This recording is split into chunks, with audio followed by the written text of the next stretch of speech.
നമസ്കാരം, കൊട്ടാരക്കര മീഡിയയിലേക്ക് സ്വാഗതം. സംസ്ഥാനത്തെ സ്വർണ്ണവില കുതിച്ചുയർന്ന് വീണ്ടും സർവകാല റെക്കോർഡ് സ്വന്തമാക്കിയിരിക്കുകയാണ്. ഇന്ന് ഒറ്റയടിക്ക് 680 രൂപയാണ് ഒരു പവൻ സ്വർണത്തിന് ഉയർന്നത്. ഇതോടെ ഒരു പവൻ സ്വർണത്തിന് 60,760 രൂപയായി വില ഉയർന്നു. ചരിത്രത്തിൽ ആദ്യമായാണ് സ്വർണ്ണവില ഈ ഉയരത്തിലെത്തുന്നത്. ഗ്രാമിന് 85 രൂപ വർദ്ധിച്ച് ഇന്ന് 1 ഗ്രാം സ്വർണത്തിന് 7,595 രൂപയായി. റെക്കോർഡുകൾ ഭേദിച്ച് മുന്നേറിയിരുന്ന സ്വർണ്ണവില കഴിഞ്ഞ 2 ദിവസമായി താഴ്ന്നിരുന്നു. ഇതിന് പിന്നാലെയാണ് ഇന്ന് വിലയിൽ വലിയ കുതിപ്പുമായി റെക്കോർഡ് തിരുത്തിയിരിക്കുന്നത്. ഇതോടെ വിവാഹാവശ്യത്തിന് സ്വർണമെടുക്കാൻ തയ്യാറെടുക്കുന്നവർക്ക് വിലവർദ്ധനവ് വലിയ ആഘാതമായിരിക്കുകയാണ്. കഴിഞ്ഞയാഴ്ചയാണ് സ്വർണ്ണവില ചരിത്രത്തിൽ ആദ്യമായി പവന് 60,000-ന് മുകളിലെത്തുന്നത്. ട്രംപ് എഫക്ട് തന്നെയാണ് ഇന്നും സ്വർണ്ണവിലയിൽ പ്രതിഫലിച്ചതെന്നാണ് സൂചന.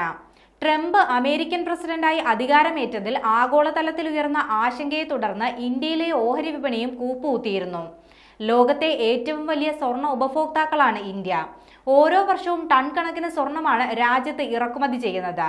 അതുകൊണ്ട് തന്നെ ആഗോള വിപണിയിൽ സംഭവിക്കുന്ന ചെറിയ ചലനങ്ങൾ പോലും അടിസ്ഥാനപരമായി ഇന്ത്യയിലെ സ്വർണ്ണവിലയിൽ പ്രതിഫലിക്കും. സ്വർണ്ണവില കഴിഞ്ഞ 5 വർഷമായി 1,700 മുതൽ 2,000 ഡോളറിൽ നിന്നും കാര്യമായ ഉയർച്ചയില്ലാതെ തുടരുകയായിരുന്നു. എന്നാൽ അന്താരാഷ്ട്ര സ്വർണ്ണവില 2,050 ഡോളർ ലെവലിൽ നിന്നും കഴിഞ്ഞ ഒറ്റ വർഷം കൊണ്ട് 2,790 ഡോളർ വരെ ഉയർന്നു.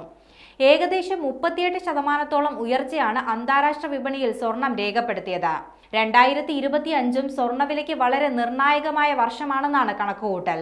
ട്രംപ് അധികാരത്തിലെത്തിയതും 2 തവണ ഫെഡ് പോളിസി പലിശ നിരക്ക് കുറയ്ക്കാൻ സാധ്യതയുണ്ടെന്ന പ്രതീക്ഷയും സ്വർണ്ണവിലയെ കാര്യമായി തന്നെ ബാധിക്കും.